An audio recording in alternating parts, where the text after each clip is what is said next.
बेळगावमध्ये मराठी भाषिकांवर अन्याय होतोय, सरकारने पुढाकार घेऊन प्रश्न सोडवावा। सुनील प्रभू यांनी ही मागणी केली आहे। गरज पडल्यास उद्धव ठाकरे बेळगावात जातील अशी माहिती सुद्धा सुनील प्रभू यांनी दिली।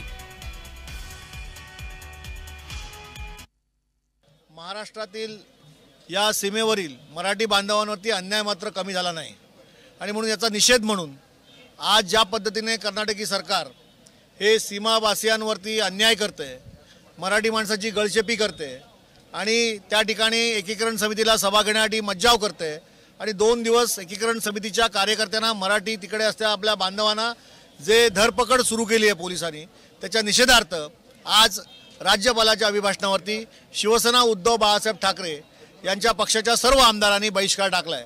त्यानंतर होणाऱ्या विधानसभेच्या सभागृहामध्ये रतन टाटा यांचा जो शोक प्रस्ताव आहे याच्यामध्ये मात्र आम्ही सर्वजण सहभागी होणार आहोत।